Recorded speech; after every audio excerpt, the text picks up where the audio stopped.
Okay. చదవండి అమ్మా. ఓం వాంగ్ వాంగ్మే మనసి ప్రతిష్ఠిత మనో మే వాచి ప్రతిష్ఠితం ఆవిరావిర్మయేధి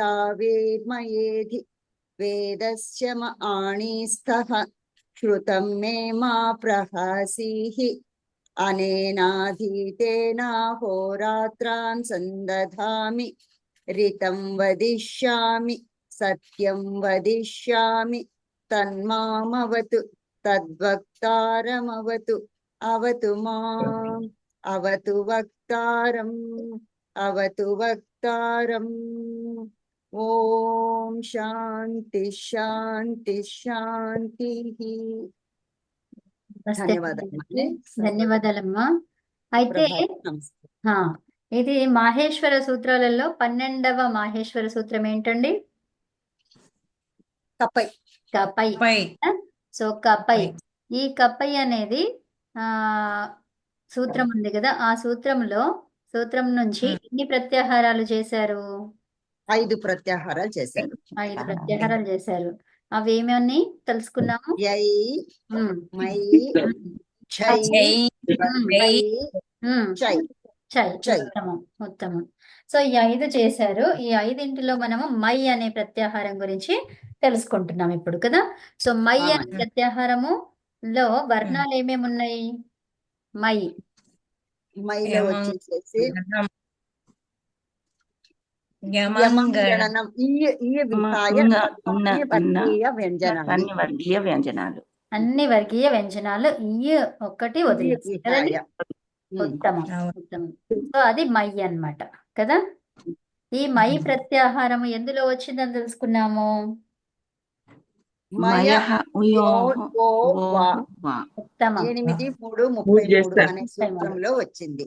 ఉత్తమం అండి. మయ తర్వాత ఉయో ఓ వా తర్వాత ఓ వా ఆ. వా అంటే అవ్యయం, అది అవునా? వికల్పంగా. వా అంటే వికల్పం కదండి. వికల్పం. సో వా అంటే వికల్పంగా వస్తుంది అని చెప్పుకున్నాము. అంటే వికల్పము అనగానే మనకి ఏమర్థమైంది? రెండు రెండు రూపాయలు. ఉత్తమం అండి. రెండు 2 రూపాలు వస్తాయి అని అర్థమైంది కదా.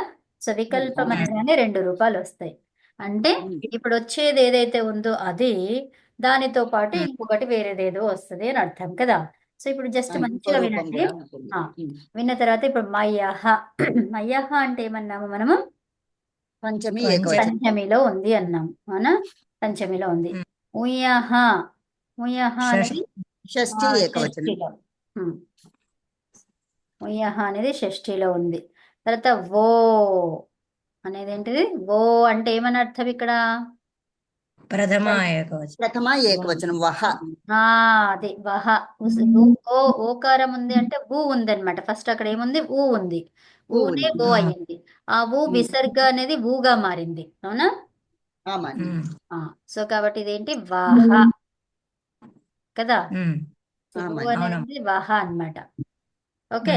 సో అంటే మనకి ఇక్కడ ఏం కనిపిస్తుంది? ఇంకా ఏమిటి అనేది ఏమీ కనిపించట్లేదు కదా. సో మరి అది ఎక్కడి నుంచి తీసుకొస్తాము? అనువృత్తి నుంచి తీసుకుంటాం. అనువృత్తిలో ఏం చెప్పారు? సప్తమిలో ఏముంటుంది? సప్తమిలో ఏమని ఉంది అనువృత్తిలో? సప్తమిలో పరే అని ఉంది కదా, పరసవర్ణ కదా. పరసవర్ణ అని ఉందా? లేదు, పరసవర్ణ లేదు. చెప్పలేదు. ఏం చెప్పలేదు కదా. మీరు ఇంకా చెప్పించలేదు. ఇంకా చెప్పలేదు. ఇక్కడ ఏముంది? అనువృత్తిలో అచ్ అన్నమాట. ఏంటి? అచ్చు ఉండాలి. పరములో ఏముండాలి? అచ్చు ఉండాలి. సో అచి అన్నమాట. అనువృత్తిలో ఏంటి? అచి. అచి అంటే ఇక్కడ అచ్చు పరములో ఉండాలి. ఓకేనా? అప్పుడు ఏమైతుంది? మయహ, మై ప్రత్యాహారము తరువాత ఏముండాలి? ఉకారము ఉండాలి. ఉయహ అంటే ఏంటి? ఉకారం. ఓకే. ఉయహ అనేది ఇక్కడ ఉయహ ఎందుకు చెప్పారు అని అంటే చెప్తాను, మీకు ఉదాహరణ చెప్తున్నప్పుడు చెప్తాను. ఇప్పుడు నెక్స్ట్ ఊ అన్నమాట. అదేంటి? ఉకారం అన్నమాట. ఓకే. ఉకారం. మయహ ఊ తర్వాత అచి. అచ్ అంటే అచ్చు పరంలో ఉండాలి ఇక్కడ. ఆ నుండి ఉమ్. అవ్ వరకు, ఆ టు అవ్, ఈ అన్నిట్లో ఏదో ఒకటి అచ్చు ఉండాలి. అవునా? అవును. అటు అవన్నమాట. ఎప్పుడు మై ప్రత్యాహార వర్ణానికి పరంగా, మై ప్రత్యాహార వర్ణానికి పరంగా ఏముండాలి? ఊ అనే శబ్దం ఉండాలి. ఏముండాలి? ఊ అనేసి. ఊ అనే శబ్దం ఉండాలి. ఊ అనే శబ్దానికి పరంగా ఏముండాలి? ఏదో ఒక అచ్చు ఉండాలి. ఉండాలి. అర్థమైనా? సో అప్పుడు ఏమవుతుంది? ఈ ఉకార స్థానములో వకారం వస్తుంది. ఓకేనా? అర్థమైంది. ఆమని. మంచిగా వినండి. మై అనే ప్రత్యాహార వర్ణము పరములో, దానికి పరములో ఏముండాలి? ఉయ్ అనే శబ్దం. ఈ అనే శబ్దం. ఇది ప్రత్యాహారం. ఉమ్. మై అనేది ఏంటిది ఇక్కడ? మై ప్రత్యాహార వర్ణము. ప్రత్యాహారం. ప్రత్యాహార వర్ణం ఉండాలి అక్కడ. తర్వాత ఊ అనేది ఏంటిది? ఇది ఒక శబ్దం. ఉయ్ అనేది ఒక శబ్దం. తర్వాత ఇదేంటివి? అచ్చులు. చు. ఓకేనా? అప్పుడు ఉకార స్థానములో ఆదేశం ఏంటి? ఇది ఆదేశం. ఉకారం. వకారం ఆదేశం. ఓకేనా? ఒక్కసారి ఎవరండి మ్యూట్లో పెట్టేసుకుంటారా? ఉమ్.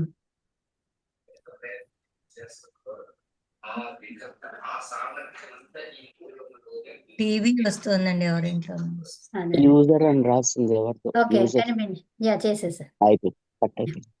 ఓకే, సో ఇప్పుడు మనకి ఏమర్థమైంది? ఇక్కడ మై ప్రత్యాహార వర్ణము తర్వాత ఏముండాలి? ఊ అనే శబ్దం ఉండాలి.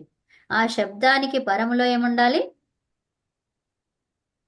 అచ్చు ఉండాలి. అచ్చు వర్ణం ఉండాలి. అచ్చు అచ్చు ప్రత్యాహార వర్ణం వర్ణం. ఉండాలి. అచ్చు వర్ణం ఉంటే అచ్చు ప్రత్యాహార వర్ణం. అవునా? అచ్చు వర్ణం అంటే అచ్చు ప్రత్యాహార వర్ణం. సో ఇక్కడ ప్రత్యాహారమే మై ప్రత్యాహారం, ఇక్కడ ఉన్నది అచ్చు ప్రత్యాహారం. అవునా?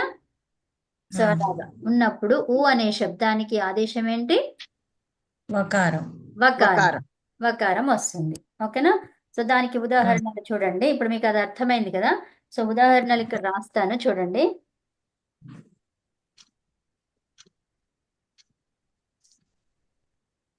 కిమ్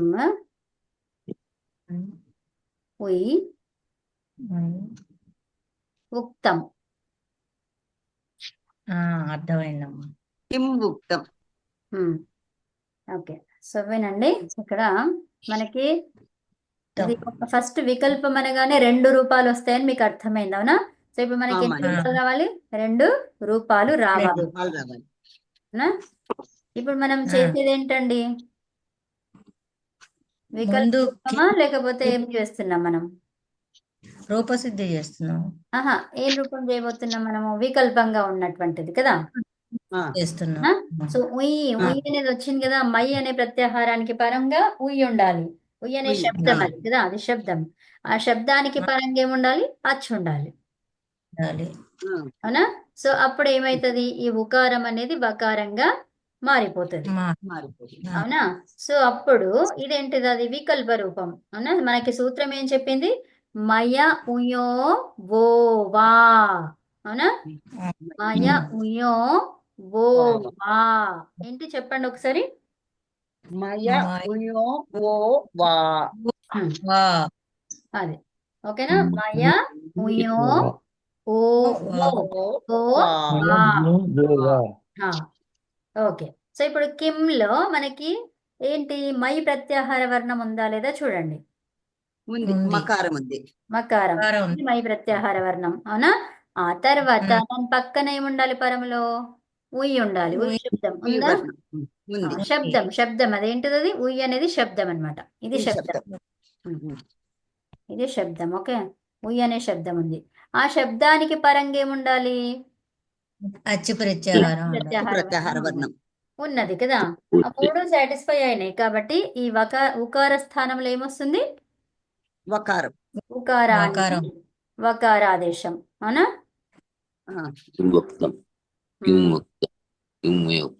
వకార ఆదేశం. సో ఇప్పుడు ఇలా అయిపోయి ఏమైంది మనకి రూపము? కిమ్ తర్వాత ఉయి నుంచి ఏమైపోయింది ఊ వచ్చింది.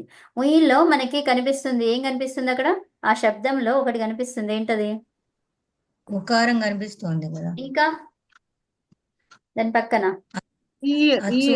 ఆ ఇయర్, అది ఇత్తు సంజ్ఞ, హలంత్యం. హలంత్యం తర్వాత హలంత్యం. సంజ్ఞ. ఇత్తు సంజ్ఞ. అయితే జనరల్ గా మనము శబ్దాలలో అలా తీసేస్తామా? ఉమ్. తీసేయం కదా. ఆ, ఉమ్. కానీ మరి ఇక్కడ తీసేస్తున్నాం. శబ్దంలో ఇత్తు సంజ్ఞ ఎక్కడ కూడా కనిపించదు కాబట్టి తీసేయలేదు, అవునా? ఆ, ఇక్కడ ఆ. కనిపిస్తుంది కాబట్టి ఏం చేయాలి? తీసేయాలి, లోపం లోపం చేయాలి. చేయాలి. ఇత్తు సంజ్ఞ. ఇత్తు సంజ్ఞని ఏం చెప్పుకున్నాం మనము? అదర్శనం హలంత్యం. లోప. హలంత్యం ద్వారా అది దానికి ఇత్తు సంజ్ఞ వస్తుంది అని చెప్పుకున్నాం, అవునా? మాన్య. సో కాబట్టి అక్కడ హలంత్యం ద్వారా ఇత్తు సంజ్ఞ వచ్చేసి దానికి ఇయ్యకి లోపం జరిగిందనమాట. ఓకేనా? ఆ తర్వాత అప్పుడు కిం ఊ తర్వాత ఏమైంది? ఉక్తం. ఉక్తం. ఓకే. ఆ తర్వాత దీనికి ఉకారానికి ఆదేశం ఏమొచ్చింది? బకారం వచ్చింది, అవునా? ఇంతవరకు అర్థమైంది అందరికి? మాన్య. కిమ్ వ్ ఉక్తం. ఓకేనా? తర్వాత ఏమన్నారు ఇక్కడ? ఏం చేయాలి మనము? ఇక్కడ వకారం కనిపిస్తుంది, అచ్చు కనిపిస్తుంది, అవునా? అవును. సో దాన్ని వర్ణమేళనం అవుతుందా? వర్ణమేళనం చేస్తున్నాం, అవునా? కిమ్ ఉక్తం, అవునా? ఇక్కడ ఒక డౌట్ మొన్నే. ఇంకొక నిమిషం. ఇదేంటి మళ్ళీ కిమ్ వు, అవునా? ఇప్పుడు ఏమైపోయింది? కిమ్ వు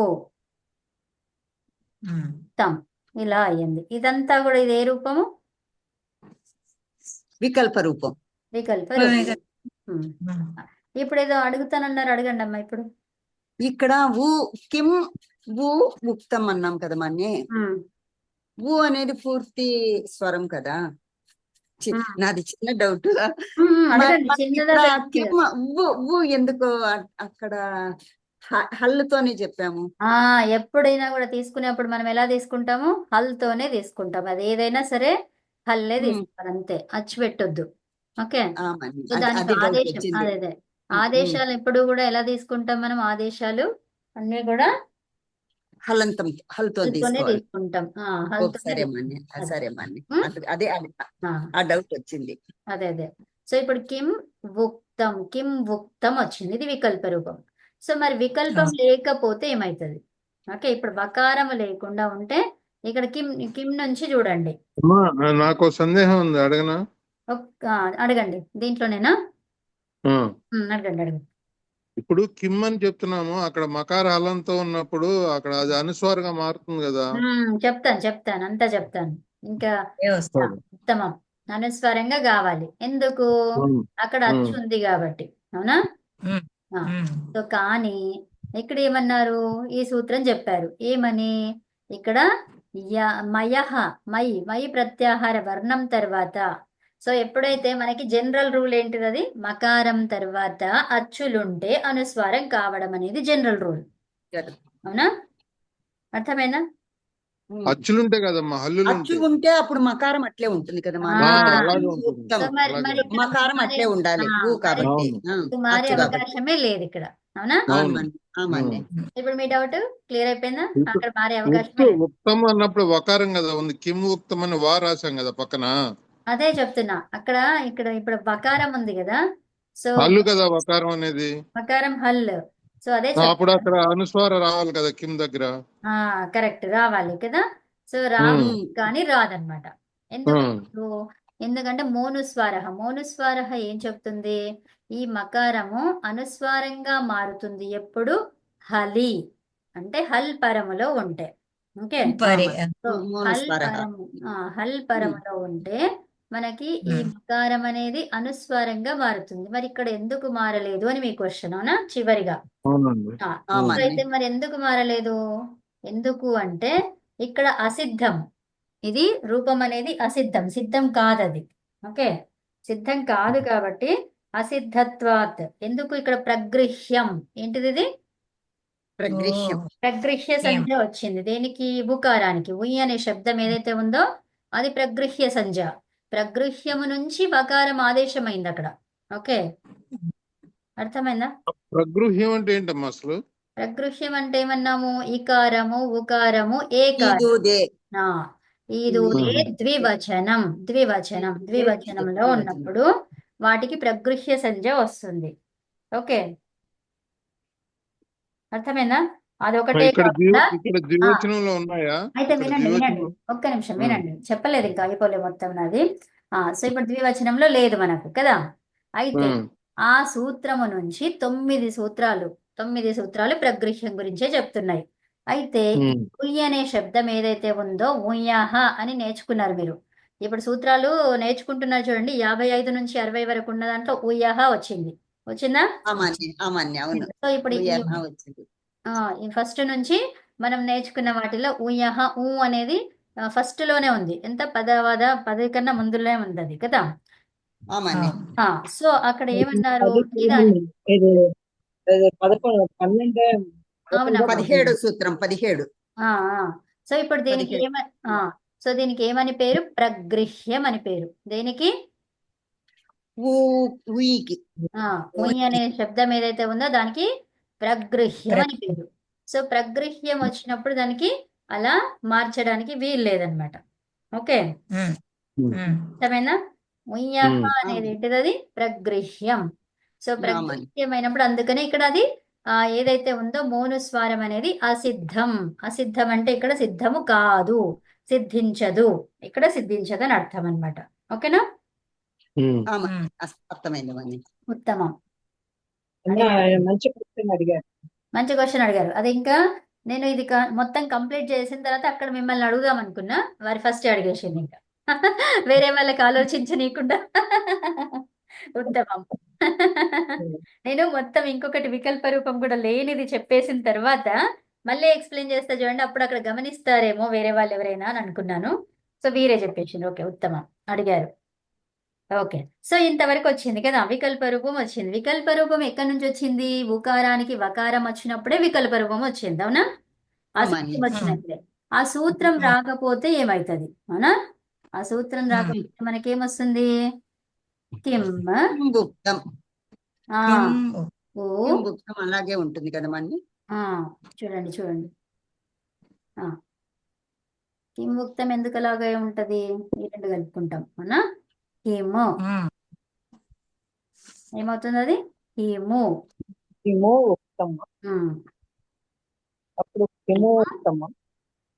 ఉక్తం అయ్యింది. సో తర్వాత ఇక్కడ మనకి ఉకారము మళ్ళీ ఉకారము కనిపిస్తుంది. అవునా? ఒక్క నిమిషం వినండి. ఇప్పుడు మళ్ళీ మీరు అమ్మ సవర్ణ దీర్ఘ సంధి చెయ్యాలన్నారు. అవునా? కానీ వినండి, ఇప్పుడు అది వస్తుందా రాదా? ఇప్పుడు మనం ఈ ఊ అనేది ఏంటిదన్నాం మనం?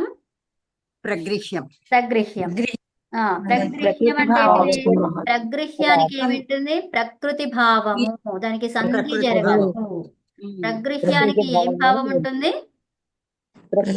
ప్రకృతి భావము. ప్రకృతి భావం అంటే ఏంటి? దానిలో మార్పులు జరగవు. అది ఎలా ఉందో అలాగే ఉంటుంది. అర్థమైందా? ప్రకృతి భావం అంటే ఏంటిది? దాంట్లో మార్పులు జరగవు. ఓకే, సో అంటే గుణము రాదు అని ఫస్ట్ మనం చెప్పుకున్నాం, గుర్తుందా? చెప్పారు. 2 వీక్స్ క్రితమో ఎప్పుడో చెప్పుకున్నాం మళ్ళీ. అది ఓకే, సో అది గుర్తుందో లేదో మళ్ళీ ఒకసారి చెప్తున్నాను. ఏంటంటే ప్రగృహ్యం ఎప్పుడైతే అయ్యిందో అది ప్రకృతి భావంలోనే ఉంటుంది. అంటే దానికి సంధి జరిగేది అవకాశం ఉన్నా కూడా సంధి జరగదు. అర్థమైనా? సో ప్రగృహ్యం అంటే ఏంటి? ఈకార ఊకార ఏకారాలే కాకుండా 9 సూత్రాలలో వచ్చినాయి అన్నమాట. 9 సూత్రాలు మీకు తెలిస్తే అక్కడ దేన్ని ప్రగృహ్యం అంటాము అనేది అర్థమవుతుంది. ఈ ఈదూదే ద్వివచనం ప్రగృహ్యం అదొక సూత్రం మీకు తెలిసింది ఇప్పుడు. అవునా? ఇప్పుడు రెండోది ఏం తెలిసింది? ఇది కొత్తగా ఈ రోజు తెలిసింది మీకు విషయం ఏంటది? ఉయ్యాహ. ఉయ్ అనేది కూడా ప్రగృహ్యం. అర్థమైందా ఇప్పుడు? ప్రగృహ్యం అనేది ఉయ్ అనేది కూడా ప్రగృహ్యం అన్నమాట. ఓకే, అది ఒక శబ్దం. అర్థమైందా? అందరికి క్లియర్ ఇప్పుడు? మళ్ళీ అమ్మ అడిగారు క్వశ్చన్ ఇంకొకటి ఇక్కడ చెప్పారు ఏమని కిము ఉక్తం ఎందుకు ఇక్కడ ఉకారం ఉంది ఇక్కడ ఉకారం ఉంది అవునా ఇదొక పదము ఇదొక పదము కాబట్టి పదాల మధ్యలో ఒక పదం ఉన్న చాలు కదా ఒక పదం అవునండి. ఉంటే మనకి ఇది గుణ సంధి జరగాలి అవునా సంధి జరగాలి అక్కడ అవునా అచ్చుల మధ్య సంధి జరుగుతుంది కదా జరుగుతుంది మరి. ఏదో ఒక సంధి జరగాలి ఇక్కడ అవునా ఊ రెండు ఉన్నాయి రెండు అచ్చులు సవర్ణ ఇప్పుడు సంధి జరగాలి అయితే ఆ, మనకి సవర్ణ జరగట్లేదు ఎందుకని సవర్ణ జరగట్లేదు దీర్ఘ అది ప్రకృతి భావం వచ్చింది దానికి అర్థమైందా ఉయ్ అన్నది ప్రకృతి అర్థమైంది ఆ. మరి, బాగా అర్థమైంది. సో ప్రకృతి భావం కాబట్టి ఇది దాని ప్రకృతి. మధ్య సంధి జరగదు ఓకేనా విడివిడిగానే రాయాలి అంతే అమ్మా అంతే ఓకే సో ఇంతవరకు మీ అందరికీ అర్థమైందంటే ఇంకొక ప్రశ్న అడుగుతాను నేను మీకు ఆ అలాగే తర్వాత కిము ఉక్తం అలాగే ఉంటుంది. అంతే ఉంటుందమ్మా ప్రకృతి భావం. ఓకే సో ఇంకొక ఉదాహరణ చెప్పండి నాకు ఓకే అహం కరోమి. ఇది ఇస్తాను ఒక్క నిమిషం తద్ ఆ. ఆ, ఉమ్. ఉయ్ ఉమ్. తద్ అస్తు ఉమ్. తద్ ఈ అస్తు. ఓకే చెప్పండి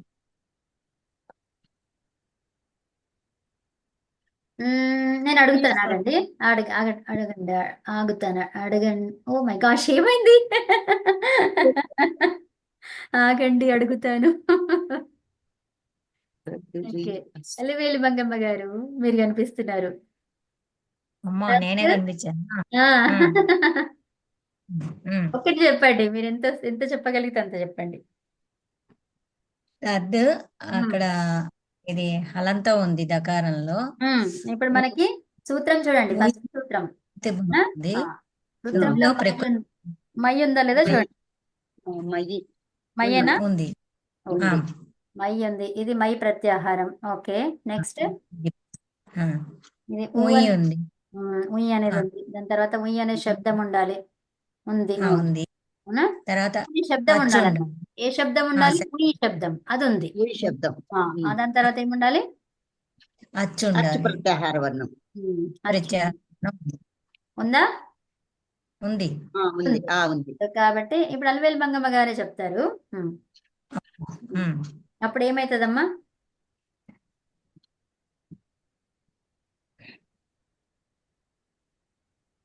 తదస్ తద్ తదస్ ఉ- తదస్తు అవుతుందా? ఆహా ఇప్పుడు ఏమైంది అది చెప్పండి నాకు ఫస్ట్ రూపం చెప్పొద్దు మీరు తద్ రూపం వా చెప్పండి. అస్తు. తద్ వా అస్తు.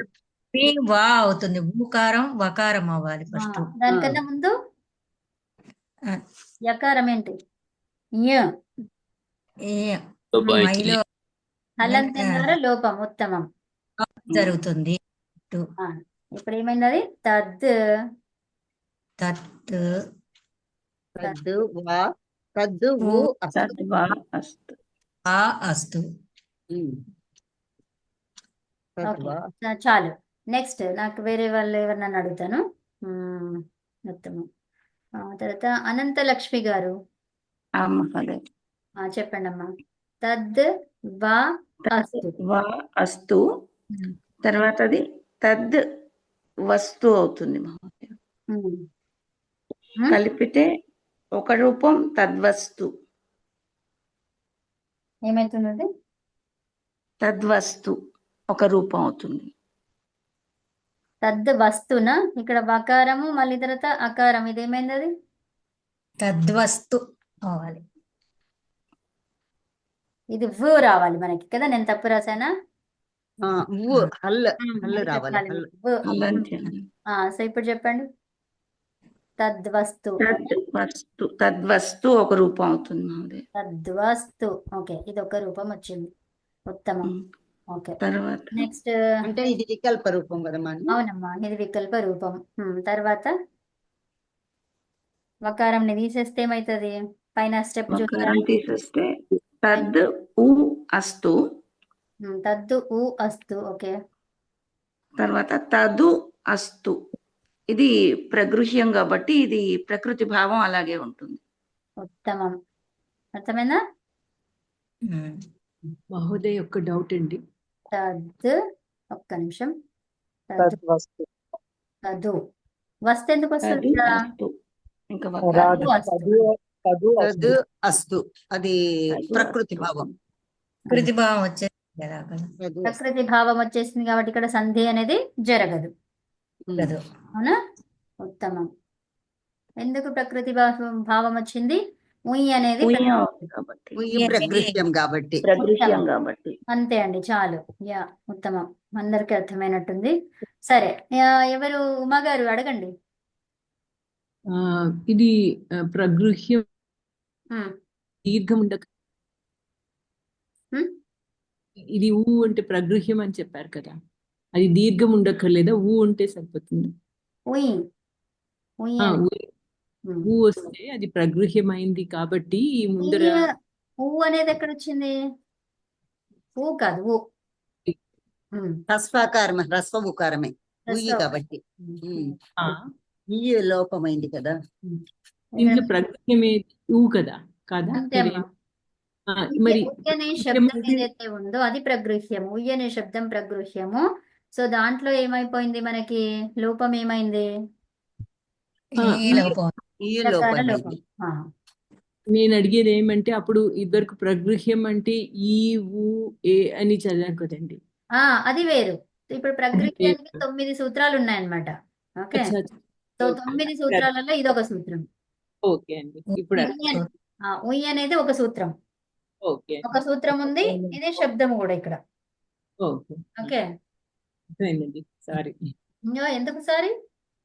రిజిస్టర్ అవ్వలేదు ఇందాక మీరు చెప్పినప్పుడు. లేదు లేదు లేదు, అట్లా అట్లా అనుకోవద్దు. అర్థం కానప్పుడు అడగాలి, సారీ ఏమీ లేదు. యా, ఓకే, ఉత్తమం. అమ్మా ఇక్కడ ఉయ్యి అంటే ఏంటి, అర్థం ఏంటి? చెప్తాను, అక్కడికే వస్తున్నా ఇప్పుడు. ఉయ్యి అనేది జస్ట్ ఒక వర్డ్ అన్నమాట. మనం ఇంగ్లీష్ లో కానీ తెలుగులో కానీ ఇట్లా మామూలుగా అంటే భాషలో ఏమంటాం, ఊరికే అట్లా చెప్తుంటాం కదా. ఆ, అట్లా అన్నమాట అది. ఓకే. ఉమ్. దీనికి అర్థం ఏం చెప్పుకోవచ్చు అంటే, అది కాదు అని చెప్పడానికి అన్నమాట. అలాగే అని చెప్పడం ఆ టైప్ లో వస్తుంది అది. ఇది అవ్యయం అండి ఇది. ఓ నో, ఓ నో, అది కాదు అని చెప్పేసి అట్లా అంటాం చూడండి, అట్లా అన్నమాట. ఉహుం. ఓకేనా? ఉమ్. ఇప్పుడు మీరు చెప్పారు చూడండి, ఊ అన్నారు కదా, అంటే ఇది అంగీకారం. ఒక్కోసారి అందులోనే ఆ, ఊ ఆ, అంటే ఇక్కడ అదే. అవునా అవునా అంగీకారం. అని ఇట్లా అంటాం చూడండి. అంగీకారము ఆ. అవునా కాదా అన్నట్టు సందేహము తీసుకుంటాము, అట్లా అన్నమాట. ఓ నో, అట్లా అయ్యిందా అని చెప్పేసి అంటాం కదా. అయ్యో అవునా అన్నట్టు ఇప్పుడు అంటాం. మనకి ₹2 తయారైనాయి కదా, తద్వస్తు ఒకటి, తదు అస్తు అని ₹2 తయారైనాయి. ఉమ్, అవును. వీటి అర్థం ఏంటమ్మా? ఆ, వీటి మీనింగ్ చెప్తాను. తెలుగులో మీనింగ్ ఏంటి? ఇక్కడ చూడండి, కిముక్తం అంటే ఏంటిది? ఆ. ఏం ఏమి చెప్పాడు? చెప్పావు? ఓ ఏం నో, ఏం ఏం చెప్పాడు? చెప్తున్నావు? ఓ నో, ఏం ఉమ్. చెప్పాడు? అది అతను ఏం చెప్పాడు అని చెప్పేసి అనుకుంటున్నావు నువ్వు. అవునా? ఉమ్. ఉమ్, ఉమ్. అదనమాట. ఉమ్. అక్కడ ఊ లేకపోయినా కూడా అదే అర్థం వస్తుంది కదా. కిముక్తం అంటే అతను ఏం చెప్పాడనే అర్థమే కదా. ఊ వచ్చిన దాని వల్ల మనకి స్పెషల్ ప్రయోజనం ఏమొచ్చింది? అంతే. స్పెషల్ ప్రయోజనం ఏమొచ్చింది కాదు, సూత్రంలో ఇక్కడ ప్రయోజనం రెండు రూపాయలు ఉన్నాయండి. ఏమమ్మా? 2 రూపాయలు ఉన్నాయి అంతే. అది కాదు, వారు అడిగే ప్రశ్న ఏంటంటే, ఈ ఊ ఎందుకు రాసాం ఇక్కడ? ఇది లేకున్నా అంతే కదా, ఇది ఎందుకు రాయడము అని అంటున్నారు. అదే చెప్పాను కదా, ఏమని? ఒక స్పెషల్ అట్రాక్షన్ లో కొంచెం ఏదో చెప్తున్నాం మనం. అవునా? ఓ నో, అవునా, అలా అయ్యిందా అని చెప్పేసి అంటున్నాం చూడండి, అదనమాట. అది వచ్చింది అందులో. అంటే అలా జరిగింది, అలా మార్పు జరిగిందా అని, అలా మార్పు నేను ఇక్కడ మారిందా అని. ఊత బదల్లాగా కదా, ఊత బదల్లాగా అనుకోవచ్చు. అట్లా అనుకోవచ్చు. అది అంటే జస్ట్ ఇట్లా మార్పు జరిగిందా అని, ఇట్లా అయిందా అని తెలుసుకుంటుంది, దానికే ఇలా అయిందా అని అడుగుతున్నాడు అని కూడా తీసుకోవచ్చు. ఇక్కడ ఉన్నది చెప్తున్నాను వినండి. Uh is just like a filler word in language, typically used like oh no when one wants to accept some kind of anger or disagreement. Okay. Okay. Just filler word అని చెప్పాడు. ఏమని అంటే ఊరికి అట్లా వాడేటువంటి పదం అది. ఓకే. సరేమ్మా. అది అగ్రిమెంట్ అన్నా కావచ్చు, డిసగ్రిమెంట్ కావచ్చు, యాంగర్ కావచ్చు, ఎలాంటిదన్నా కావచ్చు అక్కడ. ఓకే. దాని కాంటెక్స్ట్ ని బట్టి మనము అడిగే ప్రశ్నల్ని బట్టి అట్లా ఒక ఊత పదం అని అంటే కాదు ఆయన ఏదో ఫీలింగ్ పెట్టుకుని అడుగుతున్నప్పుడు అది అది వస్తుంది అనుకుంటా. కరెక్ట్ ఆ. అంతే. అది యాంగర్ ఫీలింగ్ అయినా అవ్వచ్చు, లేకపోతే ఇంకా ఏ రకరకాల రకరకాల ఫీలింగ్స్ ఉన్నాయి. ఏదో ఒకటి మళ్ళీ ఫీలింగ్స్ ఆయనకు అర్థం కావచ్చు అర్థం కాకపోవచ్చు ఏమన్నాడు ఎగ్రీ అవునా అవ్వచ్చు, ఎగ్రీ ఆ, కాకపోవచ్చు. ఈ అవునా అలా ఫీలింగ్ లో అన్నాడా ఏవో రకాలు ఉన్నప్పుడు. అలాగా ఇప్పుడు కిముక్తం అంటే ఏమన్నాడు అని ఇప్పుడు మీరు వింటున్నారు అక్కడ సంభాషణ వింటున్నారు అవును అవును ఏమన్నారు అవును అంటున్నారు అవును. అంటే ఏమో సందిగ్ధంగా అన్నమాట ఏం చెప్పాడు అని. కాదు ఒక్క నిమిషం ఆగండి. ఇప్పుడు కిముక్తం అని అన్నాం అనుకోండి, ఇక్కడ ఉయ్ అనే శబ్దం లేకుండా జస్ట్ కిముక్తం అన్నాము అవునా. కిం ఆ, ఉక్తం ఏమన్నాడు అని అనడానికి. సో ఇప్పుడు ఆ, మనం సంభాషణ వింటున్నప్పుడు మనకి తెలుస్తుంది కదా. కానీ ఆ, ఏంటి మళ్ళీ చెప్పు ఏమన్నాడు అని అంటాం కదా. అవునవును. అంటాం జనరల్ గా అంటాం. జనరల్ గా అంటాం. సో అది అట్లాగా తర్వాత అక్కడే వింటున్నప్పుడే నాకు డౌట్ వస్తుంది. ఆయన వేరే చెప్తున్నాడు, ఆ కాంటెక్స్ట్ నాకు వేరేదేదో అర్థమైంది అక్కడ. ఆల్రెడీ మేము ఇద్దరు విన్నాము కానీ ఇక్కడ చెప్పేప్పుడు మాత్రం వేరేలాగా మాట్లాడుతున్నాడు. అందుకని నేనేమంటాను, ఏంటేంటి మళ్ళీ చెప్పు అంటే నేను ఆయన చెప్పిందని నేను అంగీకరిస్తలేను అక్కడ.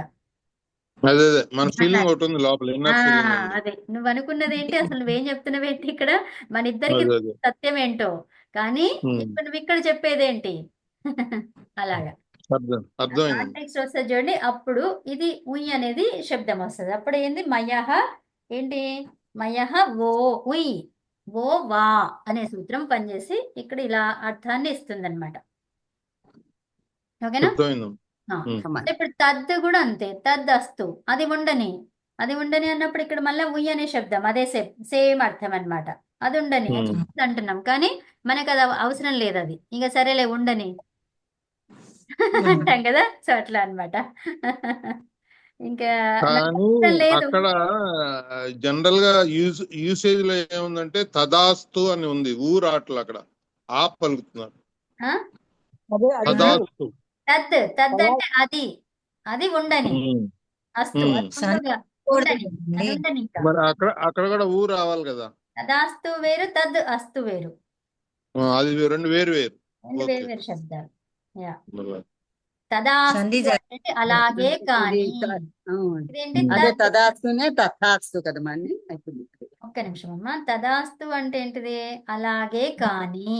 ఇదేంటిది తత్ అస్తు అంటే అది ఉండని. అది ఉండని కానీ నాకు ఇష్టం లేదు కానీ ఉండని అంటున్నాను నేను ఇక్కడ. సరేలే. సరేలే అది ఉండని అని చెప్పేసి అంటున్నాం కదా అట్లా అన్నమాట. రెండు వేరు వేరు అర్థాలు. వేరు వేరు అర్థాలు. జస్ట్ ఊరికే అట్లా